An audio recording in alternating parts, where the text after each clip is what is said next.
Louise McDermott, and she's going to be talking about our website, and maybe you might even talk about the sporting aspect of that and where you're going with that. That'd be great. So, Marie Louise.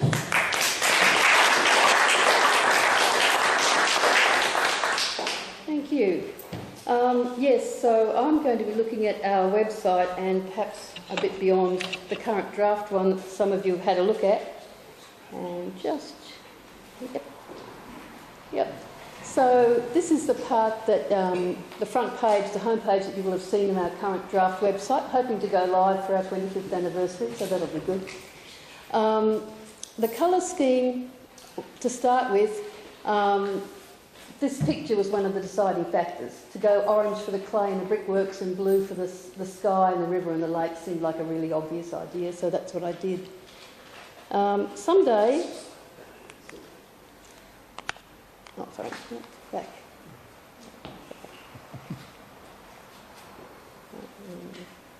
Roger, can we get this back, just up the whole thing? I will... Yeah, just from the beginning would be good. Yeah. So what I wanted, just left and right, yeah. Yeah, no, what I wanted to do is use that pointer to say that we don't really have a logo for our association yet. So when we do, that can occupy this place there, and we have to make a few other adjustments. But so this is just a holding pattern, but it commemorates the aviation history of our suburb, and it has the trees, and it's about Mayland's history. And that photo there, I'm very grateful to Roger and his car club for getting hold of that image inside the brickworks, where most of us will never get a chance to go, because it's a wonderful picture. And the slider was there to show people who may not know what sort of history Mayland's ever had or why anyone should be interested in it, some of the reasons why they should.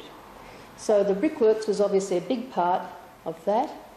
But here's another nice orange-coloured building, and of course that's the wonderful Buddhist temple up on Guildford Road. And I think that's more people driving along Guildford Road are going to see that, and they may never come across our brickworks. So we had to have a mix of images of Mayland, so that's why we wound up with the slider. And the next part of the website, the home page, is this section, which is sort of the info box about the sponsors. And I'm pretty happy with what's there, but we could be perhaps showcasing a little bit more the treasures that our society has that no one else does. So we could, for instance, mention that we've got the Frank Cahoon collection of 350 pictures relating to early aviation, and we've got a lot of early aviation memorabilia. We've got tools from the Maylands Blind School. We've got paintings by Elmer Venville, who's better known as a politician than an artist. And we've got the records from the Maylands Residents and Ratepayers Association and the Autumn Centre records, and we've got our scrapbooks. And perhaps we should have that a bit more obviously on our front page, I think. But those are things to think about. We've certainly got our sponsors' logos, and below that we've got the support us and more of our advertisers. And down below that, there's the homepage footer. An image of the Peninsula Hotel, which makes sense. The more or less compulsory copyright usage and piracy matters notice. Another search box, so you don't have to go all the way back up to the top if you've got down this far. And a link to our contact form. Just one quick one. So what you've done, the last 3 slides, is actually one page, and it's just one page in segments. Just slid down. Yeah. And that's the modern style of it, because a lot of people are looking at it on phones and on tablets, so they go down a long page. And also, the reason why I'm looking at it in these segments will become clearer a little further into the presentation as well. And so if you've gone and looked at the pages, they're all fairly similar. There's this blue background, a couple of pictures of the Peninsula Hotel, a then and a now. And we've got our list of places. So at the moment, this is a fairly simple A to Z list of places. But what we've got are these orange links. And those orange links take you across to our Flickr album that relates to that particular place. So if you clicked on the one for Bath Street, it takes you instantly into the Flickr album for the Bath Street jetties. And that's got 24 photos. So immediately access to 24 images of Bath Street at various times. You don't have to have, this is publicly accessible images from our Flickr site, so you don't have to log in, you don't have to do anything. Just click that link, it takes you to all those albums. So this makes the whole digitised photo collection accessible to people in a way that it could never make it before. So for people who never come to visit us on site, they can access a lot of our photos this way, very easily at home, and it's easier to search for things. And when you want to go back, you just click the back button on the browser. And it's similar. So we've actually got 3,372 photos up on Flickr at the moment. They're arranged into 15 albums, 15 collections. Each of those collections has several albums within it. So they're accessible, they're searchable, and with our 3,372 photos, we're still only using 0.2% of the 3 terabyte of storage that we get from Flickr. So this is costing us absolutely nothing. And it's making our collection accessible in a really nice way. And of course giving us a lot of, this is really off-site storage for our collection in at the old police station. So it's up in the cloud, it's safe, we've got backup there.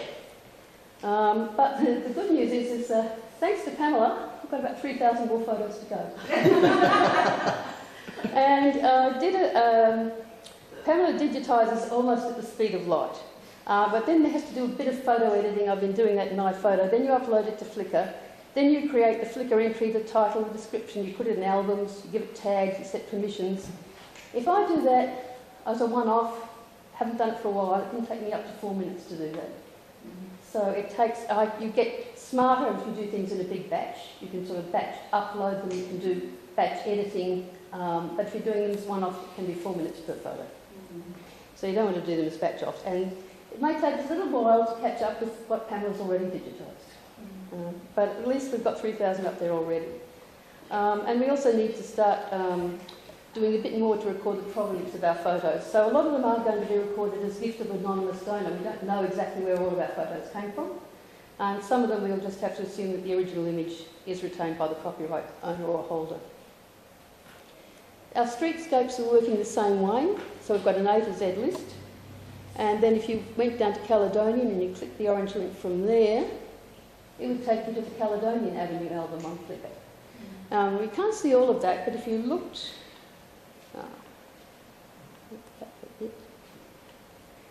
if your streetscapes went to Caledonian Avenue, that one on the far side below the album title is a bit of the Methven Ferguson plant that was on Caledonian Avenue. So we give you a nice feel browsing through the history of the images we have of Caledonian Avenue. And each of those images will have a description, it will have tags, it will have albums, it will help you find your way around to other things as well. Now, that's what the website looks like when you're just looking at it as an outsider. Now, if you want to make changes to that website, you have to do the normal thing. You have to log in with a username and a password, and then you have to do this as well. I've set it up so there's another level of security on it, so it can't just accidentally get changed. So it's a good and sensible thing to do, but if I'm working on this late at night when I'm tired, it can be annoying, because when I get to this stage, WordPress sends me an email with the verification code. I have to wait for that email, put that verification code into this screen before I can get into the website. Usually it's fast. Excuse me, yep. Could you just direct your voice a little bit this way as well? Okay. Usually it's fast. You don't have to wait very long, but on the nights when you're tired and you really like it to be fast, often it's a bit slower than you'd like. So that can take a while. When you get in, how many people are familiar with WordPress? None? Okay. Well, this is a new experience. This is looking under the bonnet. This is what a WordPress website looks like. This is the dashboard. And you can tell that because it actually says... Dashboard. Dashboard. Yeah, dashboard. I left this first bit here. We don't really need it for our website, but it has some helpful hints to get started. So WordPress tries to look after you, tries to encourage you to set up a website. And it tells you a bit about the stats and the activities.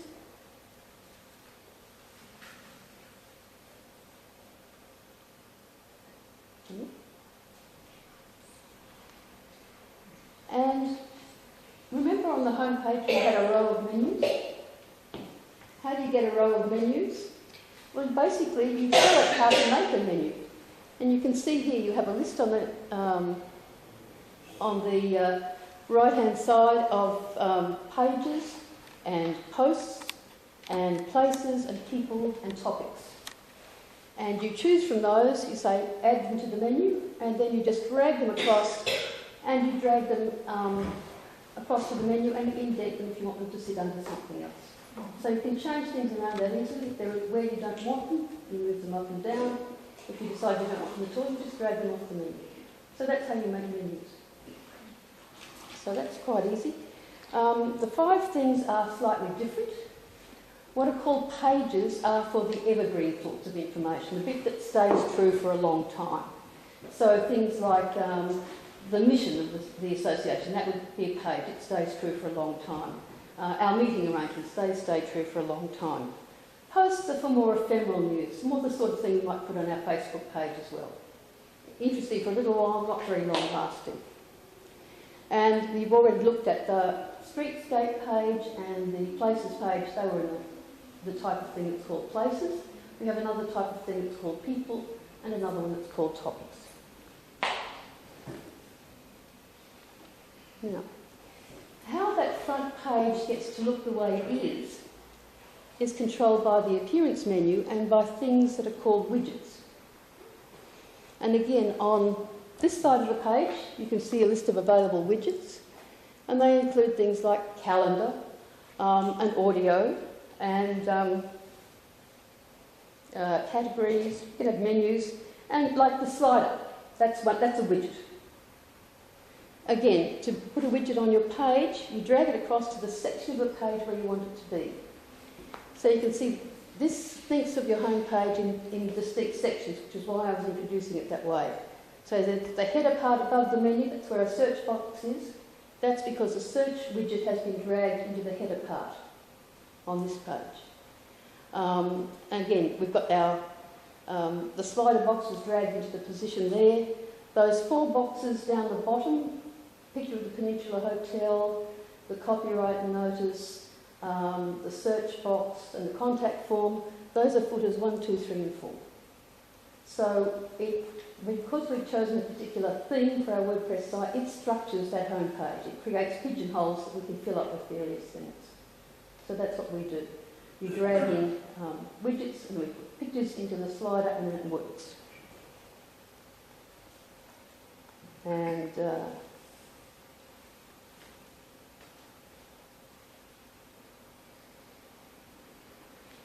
I'll just look now. One of the pieces of feedback we got about the website was that people liked the slider, but they thought the images were changing too quickly for them. So to do that, you go to the widget and you say you want to change the slider controls. That brings you to a page like this, and then you look at the transition settings there. And so I put the time between slides, I doubled it in milliseconds. I doubled the slide transition speed as well to make it slow. So you have control over these sorts of things. And this is done by widgets. And then, so widgets are important, but of course pages are sort of the backbone of your site. And if you go to edit pages, the first thing you see is a list of the pages you've got. And pages can be organised in a hierarchy. So you can put the pages below the ones that come above them in a menu, so you can see them together as a group, which makes it easy for you to think what should go where.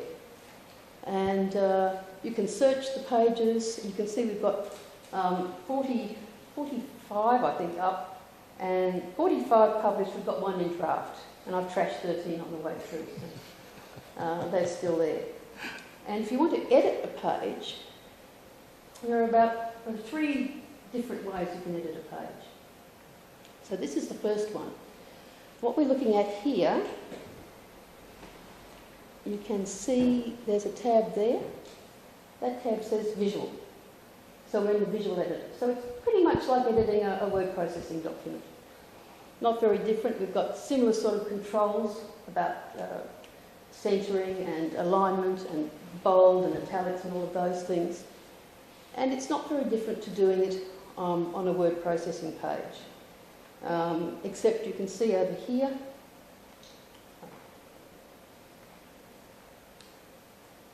the page can have a parent. And this is using the standard default template. And it also tells you the number of revisions you've made to the page, and that one's had 6 so far. Now the next thing you can do, this one up here, this edit with Thrive Architect, that's what you would do if you wanted to have a very different layout. So if you wanted to have something that was really like a marketing page or a sales page, say if we were hosting a conference or a big exhibition, you could use that and it would give you a more freedom of layout and make it easier to design that sort of page. So for non-standard things, you would use that one. And for sometimes, you wind up having to use this. Now what this is the text version of that page. And this isn't like your word processor, this is HTML. And you can see that while we had just dark headings, alphabetical headings on the previous slide here, we've got things in angled brackets. So this is actually HTML code. Now you can, some people like to work down at the code level, I don't. Back in the 1990s when I was working as a technical writer, I did one project where we were designing an online manual, help manual for the call centre operators at the taxation office who were dealing with inquiries from small business. And we had to write that entirely in HTML. And after that, I thought it would be better for my eyes and my brain if I never indulged in that much HTML ever again. So I prefer to stay up in the visual editor these days. So I've suffered. Now, again, when you edit your page, there are certain differences between the way you approach Facebook and the way you approach a web page, because Google is looking for particular things when it ranks web pages in its search algorithms. And one of the things it really likes is having headings. So wherever possible, you give it some headings.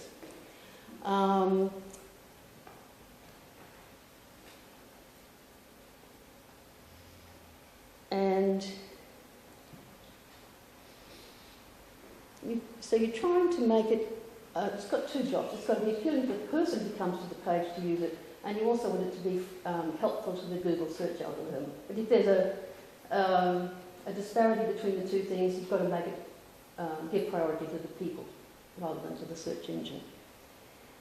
But to make sure that you don't overlook the search engine, you can get I've got a plugin here that shows me what it would look like on the Google search and gives me a ranking for how well that page would go and lets me look at what I might be able to do to improve the search page ranking. So you can do that. So it means that one of the things that it really likes is to make sure that page title and the web address for that page match. And so if you've changed one, you've changed the other, and they get out of sync, it doesn't work so well. So you can keep those things aligned, and you can get things that will redirect. So if you've had past traffic to that page, it will carry that on to the page in its new URL name. Because those searchers, you want people to come to the website and you want them to be able to find it.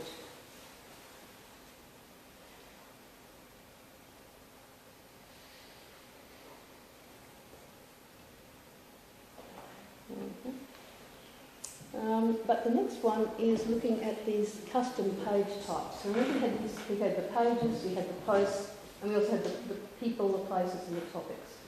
They're custom post types, and the reason we do that is, one, it makes it much easier to look at your information, so you're looking for people, you don't have to waste your time searching through a great big list when you're editing pages.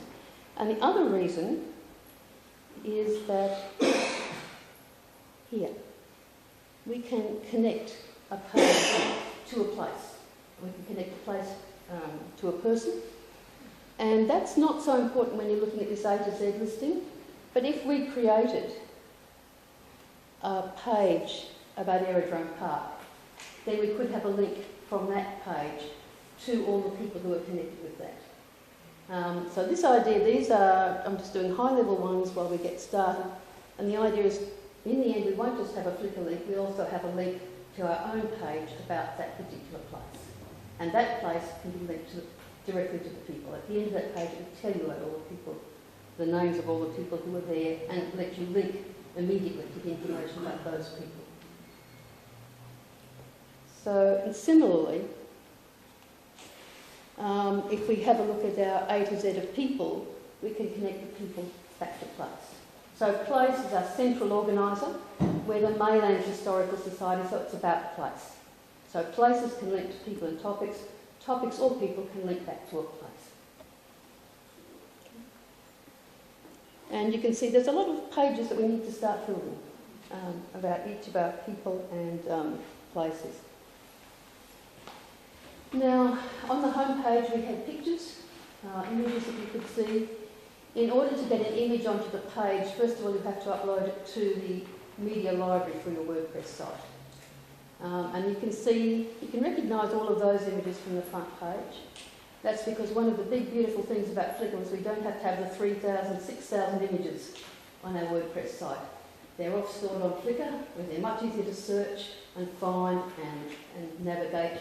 We don't have to have them here slowing things down, making us having to search for a lot of things for images we want to display on particular pages. So this is much more economical. You can see I've got one just blue square in there. That's because that's the blue background on the home page and on those other pages. I had to tell it what blue. Okay. So that's why we've got a blank blue. So the others are there. It's much, much easier to find things on Flickr. And to keep everything working well, WordPress provides so much structure. I've got a framework called Genesis, which provides more structure. That operates with particular themes to provide even more structure for the website. And then there are things called plugins, which are extra pieces of software, little bits of program that do particular jobs. So here is our list of plugins. And you can see we've got plugins that do the job of backing us up.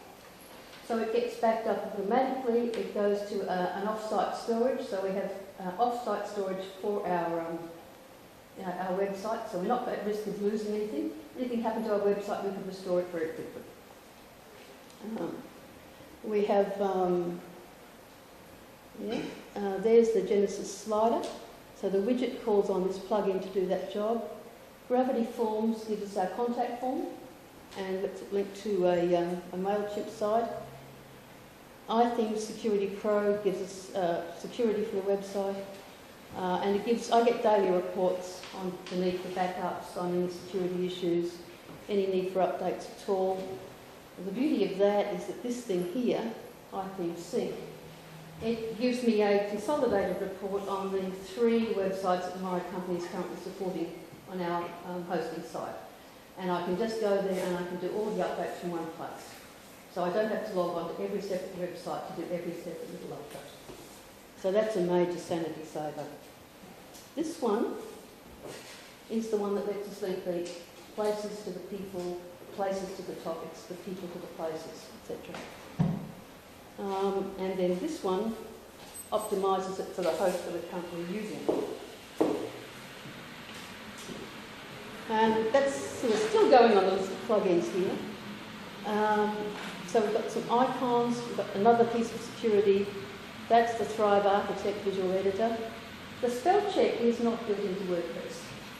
So I had to install a plugin to provide a spell check on those pages. You can see that's a very useful thing to have. Even then I've had a few complaints about typos, but late at night it all starts to look perfect. So if you've got found typos, let me know, but please tell me by particular pages, otherwise I've got to go through the 44 pages and know all the places and all the posts and all the other things. So if there are particular things that are annoying you, let me know, that way they can get fixed fast. And I was thinking I might offer a bottle of wine at the 25th anniversary celebration to the person who's managed to find the most typos on this site. Because I think that would be a service to our society that we would want to. So please, don't just give a general report. I would like it detail by detail. That way it can get fixed and that way we would be looking perfect to the world as soon as we possibly could. So the next one is really about things that aren't there. And one of the things that isn't there at the moment is giving us easy access to presentations. And there are some options we could do. We've got recordings of presentations at our monthly meetings as DVDs, so we can list the DVDs. At the moment they're up on our Flickr website, but under the people part. All of our presenters are got an album of their own on the Flickr website. But we could have our presentations so that some of them, or small elements of them, are downloadable from our website. We could put PowerPoint presentation on something like SlideShare and link them to our website. We could put them on YouTube and have links from there. We could put little, small, few minutes only YouTube videos and embed them on our website. So all of those are possibilities. At the moment we haven't got any video, but we could well have in the future. It's one of the things we need to be looking towards, because for some people now, YouTube is the first place they go to look for things. So we need to cater for people who think that way. And of course we could have a mix of arrangements. And I've set up the top monthly meetings and conferences. So if we do wind up doing a pitch about Maylands for prior to the year we're hosting the WA Historical Society's conference, that would be a lovely thing to have accessible from our website, or at least a link to the YouTube video.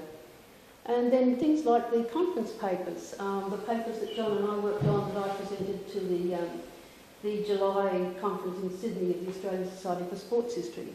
I think there would be people who would like to look at these, and it's a shame not to be able to share them. We could look at sharing them on a kiosk-style computer in at the police station. We could also make it accessible to people who don't come to our website, may never come to visit us at the old police station. So this one, I'll just quickly walk you through it so you can see it's quite an interesting aspect of our history. And it's put together to make quite a nice story. It's not a monthly meeting presentation, but it is a presentation we have given about an aspect of Maylands history. And there's Bob Corby's photos, and how we might memorialise the river bars. And just some ideas there. And then this one, which was a very interesting paper, John and I both being interested in kayaking, about the tin canoes that people used to paddle on Perth's rivers. Yes, isn't that a glorious image? That's kids from the orphanage at Clontarf. And the school holidays, they spend a lot of time in their tin canoes. Again. Some people were better at rescuing. There weren't that many drownings. There was a bit of a panic from the person who wrote for the Sunday Times. But the kids kept paddling until into the 1950s, into the 1960s. By the 1970s, I think they'd all gone from the river. But there. So those are the sorts of things I'd like to make accessible, not just so our text information, our still image information, moving image information, presentations. I'd like the website to be the front end to all of that, and to make it as easy as possible for people to find out the many interesting aspects of the history of Maylands and what our society is doing about them. So thank you. Are there any questions? Don't come at once with the questions. There must be thousands of questions with regard to that. That's fairly technical stuff, and I'm sure there wouldn't be anybody here that could understand it as well as Marie Louise. The reason I'm doing this pitch is I'm hoping to inspire somebody, because this is not really a one-woman job. I belong to another group where we have had the same person looking after our website for 12 years, and it's a bit of a mistake, because in 12 years a person gets sick, a person is unavailable, all sorts of things happen. You really need a team of people, and if you don't have a team of people, you have to start planning on a budget for what you will do if things need to change and that person's not available. So I do hope that this will inspire someone to want to come and work with me on this, because that would be really nice for me and really good for the society. Absolutely. So, but you can see where it's going to with regard to accessibility for our stuff that we used to have in the front parlour here. That was the Historical Society in there, and it was all just unacceptable that nobody could actually find out stuff because it was just hidden behind that door. We've got it more open now because we've got files and so forth up there, but still people have to get files out, flick through. But eventually people will be able to do that at home even, just go through and just glance through. Well, that's interesting, and you might get sidetracked and find a whole lot of things you didn't even plan to look for. But the way that Marie Louise is saying that the names and places and events all in that link can actually send you off. So fantastic with regard to opening it up and making it accessible. So it's technical, but the bottom line is to make it really, really easy so that we can actually get access to the information in a a way that's enjoyable. So thank you so much, and that will be continuing to grow. And as much as I would like to be involved in that more and be sitting with you, you know, you've got time to do things, well, we'll get snippets of information, we'll get interested in certain parts, and hopefully we'll all come together some way. So thank you very much. Can I say something? Yes, please. So with Marie Louise just saying there about that issue, which takes her about 4 minutes to upload, I just wanted to say, can we give Marie Louise a round of applause, which she's done this all as a volunteer. Yes. You can imagine the amount of time it's taken her and the effort to do it, and as well as Pamela actually digitising all the images. So I just want to say thank you so much.